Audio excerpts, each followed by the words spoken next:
ప్రియమైన దేవుని బిడ్డలారా, మరి ప్రియమైన సహోదరి సహోదరులారా, యేసుక్రీస్తు నామములో మీ అందరూ కూడా వందనాలు తెలియపరుస్తున్నాను. మరి ఈ దినం ఈ యొక్క వాక్యాన్ని మరి చెప్పనయ్యుండగా మీరందరూ కూడా ఆలకించండి, వాక్యం గ్రహించండి, వినండి, బలపరచబడాలని మరి ఈ యొక్క వాక్యాన్ని అందిస్తున్నాను. మీరు ఆశీర్వదించబడాలి, మరి దీవించబడాలి, మీ జీవితాల్లో గొప్ప మేలు జరగాలి. అది కూడా వాక్యాన్ని బట్టే కదా. మనం యేసయ్యని కలిగి ఉంటేనే మనకి అన్నీ కూడా ఆశీర్వాదాలు కలుగుతూ ఉంటాయి. కాబట్టి చిన్న ప్రార్థన ద్వారా యేసయ్యని మహింపరిచి అప్పుడు వాక్యంలోకి మనం సాగుతాం. ప్రియమైన మా ప్రియ తండ్రి, ఆయన మీ పాదములకు స్తుతులు స్తోత్రం చెల్లిస్తున్నాము.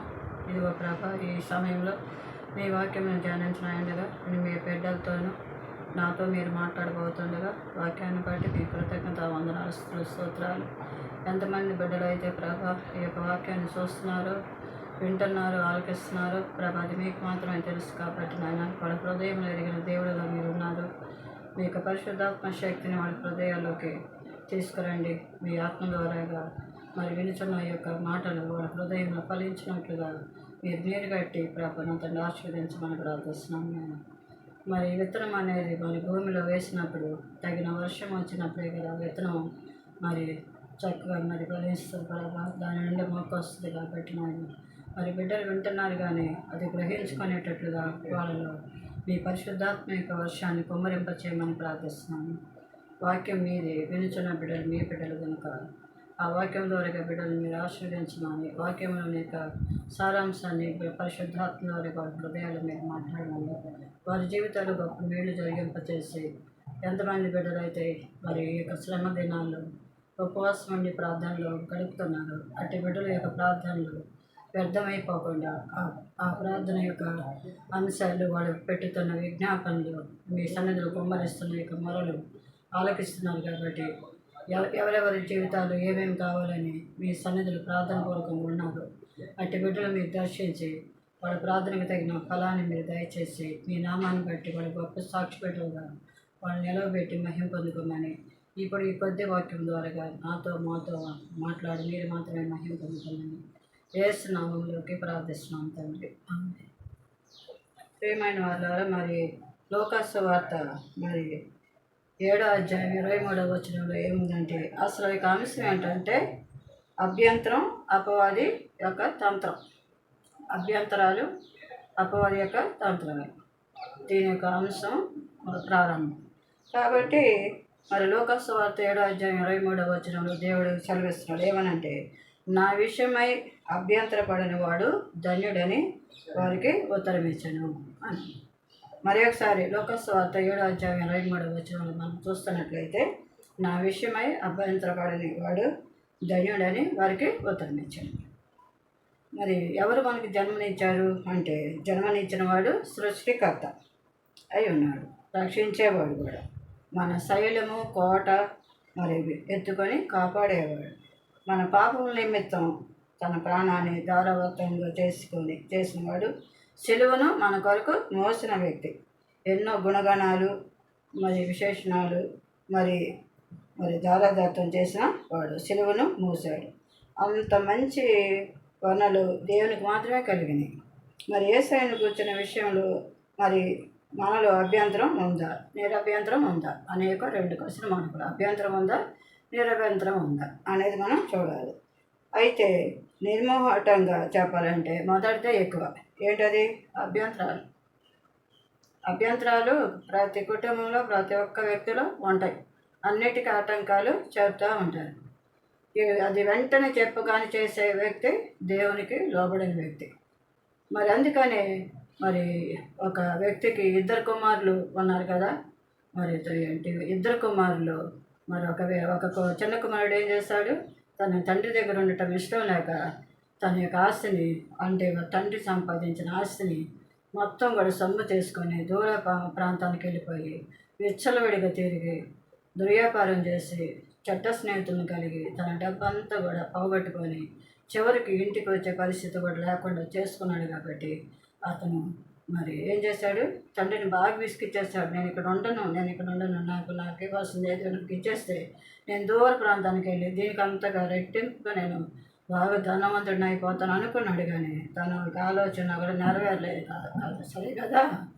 ఆయన తినటానికి కూడా అక్కడ భోజనం ఎవరు కూడా సమకూర్చలేదు.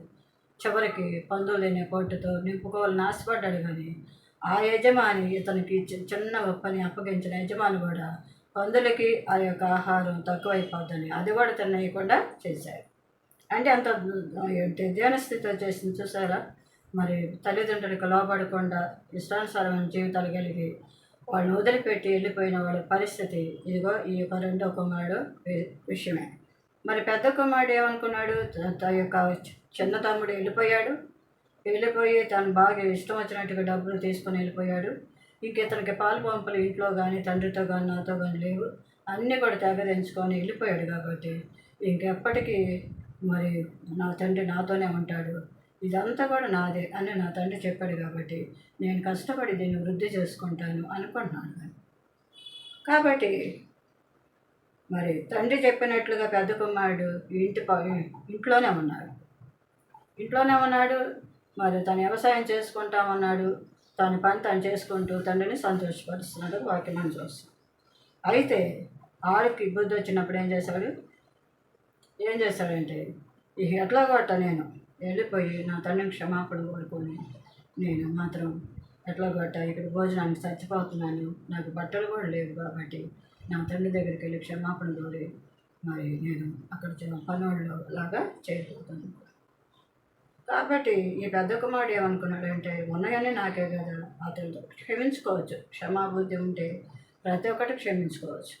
అలాగే ఇక్కడ అభ్యంతరం ఏంటంటే నా విషయమై అభ్యంతరపడని వాడు ధన్యుడని వారికి ఉత్తరం ఇచ్చాను అన్నాడు.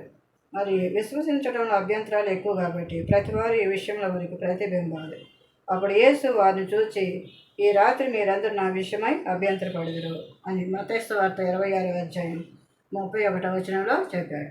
ఈ రాత్రి మాత్రం నా విషయంలో మీలో ఒకళ్ళు నా విషయమై అభ్యంతరపడతారు అన్నప్పుడు అక్కడ వాక్యం ఏంటంటే యేసయ్య తను బంధింపబడి సిలువేయబడే ముందు శిష్యులతో అనగా అందుకు పేతురు ఏమన్నాడు, నీ విషయమై అందరూ అభ్యంతరపడినాను, నేను ఎప్పుడు కూడా అభ్యంతరపడినానే చెప్పాడు.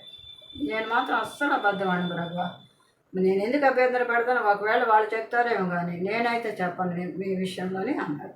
అయితే దేవుడు ఏమన్నాడంటే మరి మత్తయి సువార్త 26వ అధ్యాయం 33వ వచనంలో ఏమన్నాడంటే నీ విషయమై అందరూ అభ్యంతరపడినాను, నేను ఎప్పుడునూ ఎన్నడూ అభ్యంతరపడినని ఆయనతో చెప్పాడు. అటు తర్వాత 3 సార్లు ఆయన ఎరగనని చెప్తాడు. వాస్తవానికి అందరూ దాదాపు కూడా అంతే. మరి గుడి లోపల ఉన్నప్పుడు మనం అంతా చాలా భక్తిపరులంగా చాలా భయభక్తులు కలిగి మరి దేవుని ఎంతగానో ఆరాధించే విశ్వాసులుగా మనం కనపడతాం. ఆ కొద్దిసేపు కొన్ని గంటల సేపు దేవుని ఆలయంలో మనం చాలా పరిశుద్ధమైన బిడ్డలంగా కనపడతాం. బయటకు వచ్చేసిన తర్వాత ఆ వాక్యం ఎటు వెళ్ళిపోదో తెలియదు, మన లోకస్తుల్లాగా మనం మారిపోతాం. అది అందరూ కాదు, కొంతమంది మాత్రమే. నిజంగా 99 మంది నీతిమంతుల కంటే మరి ఒక్క పాపి విషయమే దేవుడు మరి ఎంతగానో ఆయన చాలా వేదన పడ్డాడు. వాక్యం మనం చూస్తున్నట్లయితే 99 గొర్రె పిల్లల్ని విడిచిపెట్టి ఆ ఒక్క గొర్రె పిల్లని ఎతకడానికి ఆయనకి మాత్రమే సాధ్యమైంది. అదే మరి జీతానికి పెట్టుకున్న గొర్రెల కాపరి ఏం చేస్తాడు, ఒక ఇంట్లో ఉన్న గొర్రెల్ని మేకలను తీసుకెళ్ళాడు, 4-5 ఇళ్లలో ఉన్న ఈ పశువులన్నింటిని కూడా తీసుకెళ్ళి మేపటానికి తీసుకెళ్తారు. సాయంత్రం అయ్యేటప్పటికల్లా ఎవరి ఇంటికి అప్పగించవలసిన పశువులను వాళ్ళకి అప్పగిస్తారు. ఏదన్నా తప్పిపోయి వాడు ఎతకటం సోమర్థనం అయితే అతను ఏం చేస్తాడు, 4-5 ఇళ్లలో నేను పనిచేస్తున్నాను కాబట్టి ఆ ఇంట్లో ఎంత ఈ ఇంట్లో ఎంత నాకు జీతం ఇస్తున్నాడు కాబట్టి ఆ జీతం కింద దాన్ని కట్టేసుకోమని చెప్తాడు. ఎందుకంటే సామురాడు ఏం చేస్తాడు, ఎతికే ఆసక్తిని కనపరచడు కాబట్టి అంత శ్రమ పడడు కాబట్టి ఆ జీతం పోతే పోయింది. ఒక జీతం పోతే ఏంటి, మరి 3 గృహాల్లో 4 ఇళ్లలో నాకు జీతం వస్తుంది కాబట్టి దాంతో నేను సరిపెట్టుకుంటాననే చూస్తాడు. కానీ మరి ఆ డబ్బులను కూడా ఎందుకు నేను నష్టపరుచుకోవాలి, ఎతకాలి అనేది అతనికి ఎందుకు ఆసక్తి పట్టుదల అనేది రాదంటే అది కొంతమందికి మాత్రమే వస్తుంది. ఆ యొక్క పట్టుదల ఆ డబ్బులు నష్టపరుచుకోకుండా అది ఎక్కడుందా అని ఎతకే ఓపిక అనేది అవసరం అని దేవుని వాక్యం మనం చూస్తున్నాం.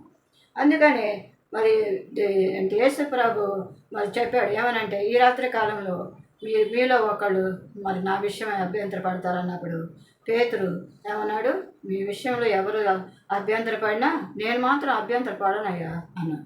అవునా, అట్లయితే ఈ రాత్రి నువ్వు 3 సార్లు నా విషయమై అభ్యంతరపడతామని స్పష్టంగా అంటే యేసుప్రభు పేతురు అన్నప్పుడు పేతురు ఇంకేం మాట్లాడలేదు. నేనెందుకు అభ్యంతరపడతాను తన మనసులో మరి తర్జన జరుగుతుంది ఆయన యొక్క ఆత్మలో. అయితే ఇక్కడ ఏం చెప్తున్నాడు అంటే, పరిశుద్ధంగా ఆయన అంగీకరించినప్పటికీ బయట అంటే సమాజంలో అంత అంగీకారయుతంగా లేము అందరూ అని చాలామంది అనుకుంటారు, కానీ అభ్యంతరకరంగా ఉండేవాళ్ళు కొద్దిగా మంది అని.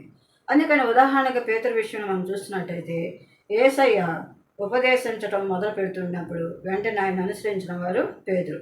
మనుషులు పట్టే జాలరిగా మారాడు. ఒకప్పుడు ఆయన మరి చేపలు పట్టి జాలరి కాబట్టి, ఇంకా అదే జీవనోపాధి కాబట్టి, అది జరగకపోతే ఇంట్లో జరగదు కాబట్టి అది తప్పనిసరి. ఆ యొక్క వృత్తి అనేది వాళ్ళు తల్లిదండ్రులు వాళ్ళ తాత ముత్తాతలు అనుసరించిన మార్గంలోనే బిడ్డలు నడుస్తారు కాబట్టి చదువు సంధ్య లేదు వాళ్ళకి, మరి అభ్యాసం లేదు కాబట్టి వాళ్ళు ఏదైతే నేర్చుకున్నారో అది మాత్రమే వాళ్ళు చేస్తున్నారు. అప్పుడు ఏమంటున్నాడు అంటే మరి జలలుగా మారాడు. మరి 3-4 సంవత్సరాల పాటు యేసు ప్రభుతో ఉన్నాడు.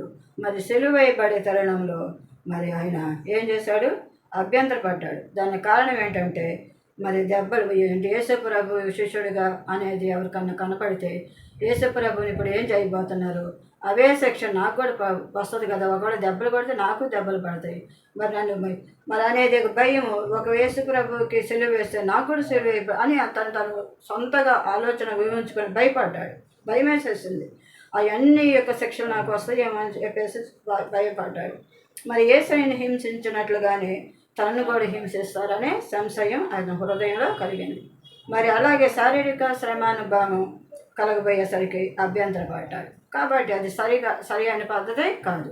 మరి యేసు ప్రభు యొక్క పరిచర్య చేస్తున్న వ్యక్తులు మరి దేనికైనా కూడా సిద్ధంగా ఉండగలిగితేనే ఆయన్ని పరిచర్య చేయాలి. కాబట్టి ఏది వెనకో ఏది ముందు ఏది ఎప్పుడు సంఘటన సంభవిస్తుందో అన్నీ ఆయన చూసుకుంటాడు. మీకు ఏదైనా కలిగినప్పుడు ఆ సమయానికి ఆ పరిస్థితులు ఏ స్థలంలో నువ్వైతే ఉన్నావో అక్కడ నీ పరిశుద్ధాత్ముడే నీతో మాట్లాడతాడు. నీ సొంతకు నువ్వేం మాట్లాడలేవు, ఎందుకంటే పరిశుద్ధాత్ముడు నీకు ఆలోచన ఇస్తాడు. ఆయన నేను ఆ పరిస్థితి నుంచి తప్పిస్తాడు అనేది యొక్క ధైర్యం నువ్వు కలిగి ఉంటే ఎప్పుడు దేవుడు నీతోనే ఉంటాడు. మరి చూపు పొందిన కుమారుడు ఏంటి అంటే పుట్టిగుడ్డివాడైన పడుచువాని యేసయ్య చూపించాడు. పరిసయ్యులు వాడు అడిగినప్పుడు ఏమన్నాడంటే వాడికి యేసయ్య అని తెలియక ఏం చెప్పాడు, ఎవర్రా నీకు చూపి లేదు కదా, ఇప్పుడు నువ్వు ఎట్లా చూస్తున్నావు అన్నప్పుడు నన్ను ఒక ప్రవక్త నన్ను ముట్టాడు, నేను దృష్టి పొందానన్నాడు. యేసు ప్రభు యొక్క పేరు ఆ హడావుల్లో ఆ జనంలో తెలియక ఆయన ఏం చేశాడంటే ఆ అబ్బాయి ప్రవక్త నన్ను బాగు చేస్తాడని చెప్పాడు. అయితే తల్లిదండ్రుల దగ్గరికి వచ్చినప్పుడు తల్లిదండ్రులకు చెప్పాడు, ఎవరు నిన్ను స్వస్థపరిచాడు అంటే యేసయ్య స్వస్థపరిచాడు. మరి ఇదే విషయాన్ని అక్కడ ఎందుకు చెప్పలేదు సమాజంలో అంటే అక్కడున్న అధికారులు పరిసయ్యులు సద్దుకాయలు మరి నాయకులు వీళ్ళంతా చాలామంది ఉన్నారు కాబట్టి అట్లా చెప్తే ఆ యొక్క కుటుంబాన్ని ఆ దేశం నుంచి ఆ ఊరు నుంచి వెళ్ళేస్తారు. ఇంక వెళ్ళేసేస్తే వీళ్ళు ఎక్కడ బస్ చేయడానికి స్థలం లేదు, ఎవరు కూడా బంధువులు స్నేహితులు ఎవ్వరు లేరు కనుక ఈ ఒంటరి జీవితం ఎక్కడికో వీళ్ళు దూర ప్రాంతానికి వెళ్ళి ఎందుకు పడాల్సి వస్తుందని చెప్పేసి యేసయ్య మాటని అక్కడ బయలుపరిచినట్లుగా లేదు. కాబట్టి ఇక్కడ ఏమంటున్నాడు అంటే ఎందుకనైనా ఆయన క్రీస్తు అని ఎవరైనా ఒప్పుకుని వాని సమాజ మందిరంలో నుండి వెలువెత్తమని యూదులు అంతకుముందు నిర్ణయించుకొని ఉన్నారు. ఈ యొక్క వచనం ఎక్కడుందంటే యోహాను సువార్త 9:22లో ఉంది. కాబట్టి మరి బాప్తిస్మం ఇచ్చే యోహాను ఒక వ్యక్తి ఉన్నాడు, ప్రవక్త, ఆయన గొప్ప ప్రవక్త. స్వయంగా యేసయ్యకు బాప్తిస్మం ఇచ్చింది ఎవరు? యోహాను. ఎందుకు యోహాను ద్వారా తీసుకున్నాడు యేసు ప్రభు అంటే మనకి మాదిరి చూపించుట కొరకు. ఆయన పరలోకంలో బాప్తిస్మం పొందగలడు, అక్కడే తీసుకుంటే యేసు ప్రభు ఎవరు అనేది మనకి తెలియదు. మరి దేవుని కుమారుడు, ఆయన కుమారుడిగా అవతరించి భూలోకానికి వచ్చి మనుషులు ఎలాంటి శిక్షలు బాధలు శ్రమలు కష్టాలు ఇబ్బందులు రోగాలు ఇవన్నీ ఏంటి ఈ శరీరానికి ఎట్లాంటి తగులుతాయో అవన్నీ కూడా మనకంటే ఎక్కువ ఆయన పొందాడు. కాబట్టి అవి చూపించుట కొరకు తను మహిమపరచుకుంటా తను బయలుపరచుకోవటానికి ఇవి మాదిరిగా మన కొరకు ఆయన చేశాడు. కాబట్టి ఆ చూపు పొందిన వ్యక్తి ఆ రీతిగా దేవుని యొక్క అద్భుతం పొందాడు. మరి బాప్తిస్మం ఇచ్చే యోహాను స్వయంగా యేసయ్యకు బాప్తిస్మం ఇచ్చిన యోహానే యేసయ్యని ఎరుగక ఆయన దగ్గర ఉన్న శిష్యులను పంపించాడు. యేసుప్రభు దగ్గర పంపించి ఏమని చెప్పమన్నాడంటే, రాబోవాడువు నీవేనా, మేము మరి ఒకరి కొరకు కనిపెట్టవలనా అని అడుగుటకు వారిని ప్రభువు నొద్దకు పంపాను. ఇది ఈ యొక్క వచనం ఎక్కడుందంటే లోకాసు వార్త 7వ అధ్యాయం 19వ వచనంలో మనం చూస్తున్నాం. కాబట్టి ఆయన అడగలేదు, బాప్తిస్మం ఇచ్చే యోహానుకి తెలియదు. ఎందుకంటే ఆయన మన ప్రవక్త అని తెలియదు, యేసు దేవుని కుమారుడు అని గ్రహించలేదు. అంటే అంత జ్ఞానం ఆయనకి ఇవ్వబడలేదు. ఒక బాప్తిసాలు ఇచ్చే విషయంలో ఆయన ఒక ప్రవక్తగా యోర్దాను నదిలో అందరికీ యోర్దాను నుండి, యెరూషలేము నుండి, అనేక దేశాలు అనేక ప్రాంతాల నుంచి వచ్చే వాళ్ళకి ఆయన గురించిన సువార్త ప్రకటించడానికి యేసు ప్రభువు ముందుగా నడిచిన ఒక వ్యక్తి, ఒక స్వరం, ఒక శబ్దం అనేది మత్తయి సువార్త 3వ అధ్యాయం మనం చూస్తున్నాం. కాబట్టి మీరు వాక్యాన్ని బాగా క్షుణ్ణంగా ప్రతిదినం ధ్యానించండి, దేవుడు మీతో మాట్లాడతాడు. ఎందుకంటే మనం ఆదివారం చర్చికి వెళ్ళినప్పుడు కొద్దిసేపు వాక్యం వింటే దేవుని బిడ్డలు అయిపోరు. కాబట్టి వాక్యాన్ని బాగా చదివి బాగా ప్రార్థనలో గడుపుతున్నప్పుడు దేవుడు మంచి జ్ఞానాన్ని, పరలోక జ్ఞానాన్ని, సమృద్ధి కలిగిన జ్ఞానాన్ని దేవుడు ఇస్తాడు. కాబట్టి ఆ రీతిగా ఉండటానికి మనం సిద్ధపడాలని దేవుని వాక్యం సెలవిస్తుంది. కాబట్టి ఈ పై 3 సందర్భాల్లో మరి పేతురు ఒక ఉదాహరణ, మరి చూపు పొందిన కుమారుడు ఒక ఉదాహరణ, మరి బాప్తిస్మం ఇచ్చే యోహాను ఒక ఉదాహరణ.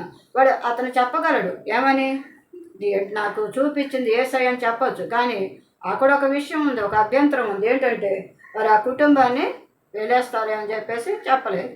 ఇక్కడే బాప్తిస్మం ఇచ్చే యోహాను ఏం చెప్పాడు, మరి ఏమన్నాడంటే, మరి యేసుప్రభు అని తెలియక దేవుని కుమారుడు అని ఎరగక అంత జ్ఞానము అతనికి లేక ఏం చేశాడంటే, అతని దగ్గర ఉన్న శిష్యుల్ని యేసయ్య దగ్గరికి ప్రభువు నదికి పంపించి, నువ్వేనా రాబోయే క్రీస్తువి, నువ్వేనా రాబోయే ప్రవక్తవి, నువ్వేనా దేవుని కుమారుడివి, మేము ఇంకెవరన్న కోసం మేము ప్రత్యేకంగా ఎదురు చూడాలా అని పంపించాడు. ఆ ప్రశ్నకి జవాబు వెళ్ళాడు. కాబట్టి ఈ పేతురు ఉదాహరణ గురించి, మరి ఇక చూపు పొందిన కుమారుడు గురించి, బాప్తిస్మం ఇచ్చే యోహాను గురించి, ఈ 3 విషయాలు సందర్భాల్లో రక్షకుడు అద్వితీయుడైన యేసయ్య నిరాధారుడిగా తాను నిరూపించుకోవాల్సిన పరిస్థితి ఏర్పడింది. కాబట్టి మరి ఆయన ఒప్పుకోవడానికి చాలామందికి వారిని సంసిద్ధంగా ఉండరు. ఆత్మీయంగా కాదు, మరి సామాజికంగాను అభ్యంతరంగా కారణంగా ఉంటున్నాం. అయితే యేసయ్యను అద్వితీయునిగా ఎటువంటి అభ్యంతరం లేకుండా గొప్ప విశ్వాసాన్ని ప్రకటించిన వారు ఉన్నారు. మరి శతాధిపతిని మనం చూసినట్టయితే ఆ శతాధిపతి ఏమన్నాడంటే, ప్రభు నా ఇంటిలోనికి వచ్చుటకు నేను పాత్రుడను కాను అని అన్నప్పుడు యేసయ్య ఏమంటున్నాడు తెలుసా, ఇశ్రాయేలులో నేను ఎంత విశ్వాసం ఉన్నట్లుగా చూడలేదని నిశ్చయంగా నీతో చెప్పుచున్నానని అన్నాడు. మత్తయి సువార్త 8వ అధ్యాయం 8 నుంచి 10 వచనాలు మనం చూస్తున్నట్లయితే ఈ మాట మనం చూస్తాం. ఇశ్రాయేలులో నేనెంత విశ్వాసం ఉన్నట్లుగా నేను చూడలేదని నిశ్చయంగా చెప్పుచున్నాను అన్నాడు. కాబట్టి ఆ శతాధిపతి కాపలాగాస్తున్న వ్యక్తి ఆ మాటలకి విధేయుడిగా ఉంటున్న ఆ వ్యక్తికి యేసు ప్రభువులోని యొక్క విశ్వాసం ఎంత ఉన్నప్పుడు ఆయన్ని వెంబడిస్తున్న శిష్యులకి ఎందుకు లేదు అంటే వాళ్ళు భయపడ్డారు. ఎందుకంటే ఆయన మరి అన్ని ప్రాంతాల్లో తిరిగి సంచరిస్తూ స్వస్థపరుస్తూ వాక్యాన్ని అందిస్తూ బోధిస్తూ మరి ఉంటున్నాడు. కాబట్టి మరి నిజంగా అయితే యేసు ప్రభు యొక్క సమాజ మందిరాల్లో మరి ఆలయాల్లో ఆయన యొక్క తిరిగిన పరిసరాల్లో చెప్పిన వాక్యాన్ని గ్రహించుకుంటే ఆ దినాల్లోనే యేసు ప్రభు బిడ్డలకి అయిపోయినట్లయితే ఎంత బాగుండేది కదా. అయితే అది వాళ్ళకి నచ్చలేదు. వాళ్ళకి నచ్చలేదు, పరిసరులకు నచ్చలేదు, సర్దుకాయలకు నచ్చలేదు, శాస్త్రులకు నచ్చలేదు. ఎందుకంటే ఈ రీతిగా ఈయన ప్రబలపోతుంటే మన మాటలు, మన అధికారం ఎవరి మీద చూపిస్తాం. కాబట్టి వాళ్ళు ఆటంకపరచడానికి, మరి ఆయన యేసు ప్రభువుని వెలివేయటానికి, ఆయనకి నష్టం కలిగించడానికి, ఆయన శ్రమ కలిగించడానికి, ఆయన బాధించడానికి సాతాను వాళ్ళు ప్రేరేపించి యేసు ప్రభుకి మనశ్శాంతి లేకుండా చేసినట్లు వాక్యాన్ని మనం చూస్తున్నాం. కాబట్టి మరి కావలి వారు ఉన్నారు. యేసు ప్రభువు సిలువేసే దగ్గర కావలి వారు ఏం చేశారు, సిలువేసిన యేసయ్య మరణిస్తుండగా జరిగిన సంఘటనలను చూసిన కావలి వారు నిజముగా ఈయన దేవుని కుమారుడని చెప్పుకున్నారు. మత్తయి సువార్త 27వ అధ్యాయం 54వ వచనం చూస్తున్నట్లయితే కావలి వారు అంటున్నారు, యేసు ప్రభుని సిలువేశారు, ఆయన మరణిస్తున్నప్పుడు అక్కడున్న సంఘటనలు చూసినప్పుడు చాలా వణికి పుట్టింది, వాళ్ళకి చాలా భయం వేసేసింది. అమ్మ నిజంగా ఈయన దేవుని కుమారుడు. ఎందుకంటే మామూలు మనిషికి మరి దేవుని కుమారుడికి ఎంత గొప్ప వ్యత్యాసం ఉన్నది కదా. మరి మామూలు మనుషులు సాధారణంగా చనిపోతారు, అదొక గొప్ప విషయం కాదు. అయితే ఈయన దేవుని కుమారుడు కాబట్టి అక్కడ భూకంపం వచ్చేసింది, మరి చీకటి అయిపోయింది, మరి యొక్క ఆలయంలోని యొక్క తెర 2 భాగాలుగా చినిగిపోయింది, మరి అంతా కూడా కారు చీకటి భయంకరమైన ఇది అక్కడ జరుగుతున్నప్పుడు ఆయనకి చాలా భయం వేసేసి ఆయన అన్నాడు, నిజముగా అయినా దేవుని కుమారుడు అన్నాడు. మరి శిలువ వద్ద ఉన్న శతాధిపతి ఏమంటున్నాడంటే, మరి శతాధిపతి జరిగింది చూసినప్పుడు ఈ మనుషుడు నిజంగా నీతిమంతుడై ఉండని చెప్పి దేవుణ్ణి మహింపరిచాడు. లోకసువార్త 23:47 వచనంలో మనం చూస్తున్నాం. అక్కడ శతాధిపతి, కావలవారు, శతాధిపతి వీళ్ళందరూ కూడా దేవుని యొక్క కార్యాలు చూశారు. మరి చూసి వాళ్ళ హృదయంలోని యొక్క నిజాన్ని మరి తప్పించుకోవడానికి లేకుండా అది బయలుపరిచేటట్లుగా దేవుని యొక్క ఆ యొక్క స్వరం, ఆయన యొక్క వాక్యం ఆయన హృదయాన్ని తాకటం వలన ఆ నిజాన్ని బయటికి క్రక్కినట్లుగా మనం వాక్యాన్ని చూస్తున్నాం.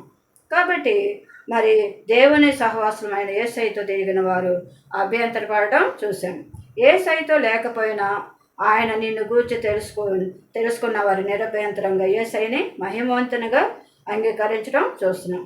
ఈనాడు మరి అన్యులు ఉన్నారు కదా, అన్యులు యేసుప్రభు అంటే ఒక కార్యాలు అంటే చాలామందికి తెలుసు, కానీ వాళ్ళు అంటే అంతగా స్వతహాగా అంటే వాళ్ళు నిజంగా హృదయపూర్వకంగా అంగీకరిస్తే వాళ్ళకి ఇష్టం లేదు. కాబట్టి ఇక్కడ ఏమన్నాడంటే, ఈనాడు అన్యుల యేసయ్యని తెలుసుకుంటూ నిరభ్యంతరంగా ఉంటుంటే తరతరాలుగా చిన్నప్పటిని యేసయ్య బిడ్డలుగా ఉంటున్న మనము అన్నీ కాకపోయినప్పటికీ కొన్ని సందర్భాలు ఆయన పట్ల అభ్యంతరపడటం కనపరుస్తున్నామేమని పరిశీలించుకోవాలి. ఇప్పుడు నిజంగా చాలామంది గొప్పవాళ్ళు, వాళ్ళల్లో చాలామంది హిందువులు, అన్యులు వీళ్ళందరూ యేసు ప్రభు యొక్క మాటలు ఆలకిస్తున్నారు, వింటున్నారు, గ్రహిస్తున్నారు. వాళ్ళు నిజంగా దేవుళ్ళ విశ్వాసం కనపరుస్తూ వాళ్ళకై వాళ్ళు బాప్తిస్తాలు తీసుకొని యేసయ్య వాక్యం తెలుసుకొని బాగా మోకాళ్ళ మీద ప్రార్థనలో ఉండి వాళ్ళు కూడా బయలుదేరి దేవుని యొక్క వాక్యాన్ని ప్రకటిస్తున్నారు. చాలామంది ఆ రీతిగా ఉన్నారు. మరి ఆర్ఆర్కే మూర్తి గారు ఉన్నారు చూసారు, ఆయన విశ్వబ్రాహ్మణుడు. మరి ఆయన యేసు ప్రభువుని తెలుసుకున్న తర్వాత ఎంత భక్తి జీవితం, ఎంత గొప్ప దేవుని బిడ్డ అంటే నిజంగా మరి ఆయన ఒక గొప్ప సంఘాన్ని, వాళ్ళ యొక్క కుటుంబం అంతా కూడా దేవుని యొక్క సాక్షులుగా వాళ్ళు జీవిస్తున్నారు. మంచి వాక్య పరిచర్య.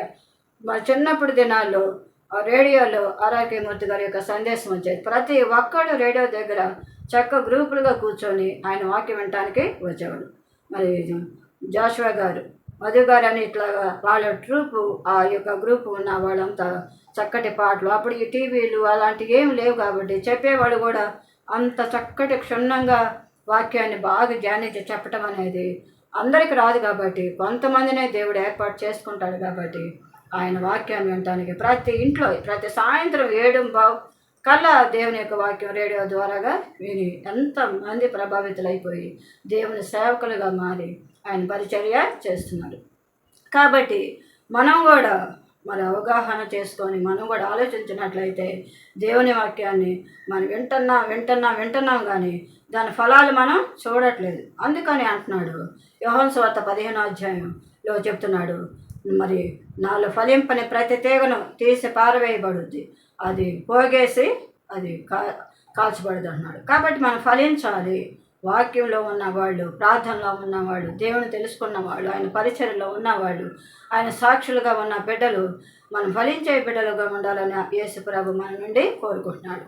ఇది విన్నట్టుగా మరి అట్లా ఉండకూడదు. ఎందుకంటే రేపు దినాన మరి దేవుడు మనం తీసుకుంటానికి వచ్చినప్పుడు మనలో ఉన్న యొక్క ఆత్మ దేవుని దగ్గరికి వెళ్ళిపోతుంది. ఎందుకంటే మరి బోరధ్వని వినబడినప్పుడు ఆత్మ మేల్కొని ఆ యొక్క పైకెత్తబడడం అనేది జరుగుద్ది. కాబట్టి శరీరం ఇక్కడే ఉండిపోద్ది.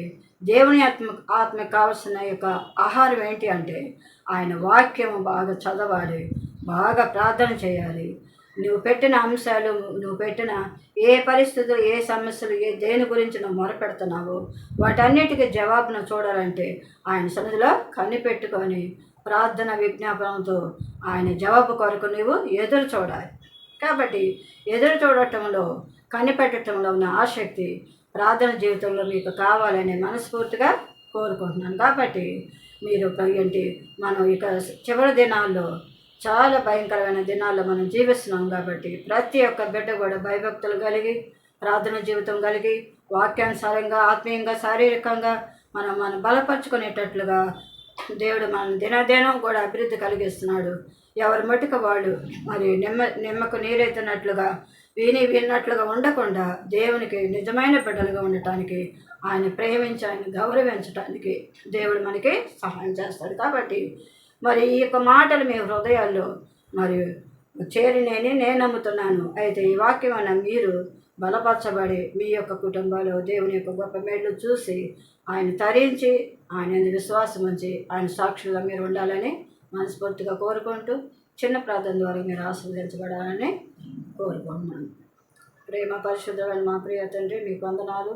ఇప్పుడు వరకు మీరు మాతో మాట్లాడిన యొక్క ప్రతి వాక్యం కొరకు, ప్రతి ఒక్క మీ యొక్క ఆలోచనల కొరకు మీకు కృతజ్ఞత వందనాలు స్తోత్రాలు చెల్లిస్తున్నాం.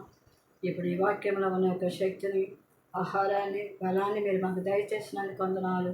మరి చెప్పబడ్డ ఈ యొక్క వాక్యం నాకును విన్న ప్రతి బిడ్డ యొక్క హృదయాలకు చేరి ఈ వాక్యం నీరు బట్టి ఫలింపచేసి ప్రతి బిడ్డను కూడా ఆశీర్వదించి వాళ్ళ యొక్క కుటుంబాలు ఫలించి వాళ్ళ బిడ్డలు ఫలించేలాగానే సహాయం చేయమని నాయన ప్రభు, మీ బిడ్డలుగా ఉండటానికి, మీ సాక్షులుగా నిలబడటానికి, మిమ్మల్ని గురించిన సువార్త అనేకులకు వాళ్ళు చెప్పడానికి ఆయన ప్రభు వాళ్ళ హృదయాన్ని సిద్ధపరిచి వాళ్ళు నడిపించి మహిం పొందుకోమని ఈ దీవెన ఆశీర్వాదాలు ఆ కుటుంబాలకి బిడ్డలకి సమృద్ధిగా దయచేసి వాళ్ళ కుటుంబాల్లో అద్భుతమైన ఆశ్చర్య కార్యాలు జరిగించి మీరు ఉన్నవారు గొప్ప దేవుడిని గ్రహించుకొని నీ సాక్షి ఉండడానికి సహాయం చేయమని ఈ వాక్యాన్ని దీవించి మహింపరచుకోమని యేసు నామములో ప్రార్థిస్తున్నాను తండ్రి.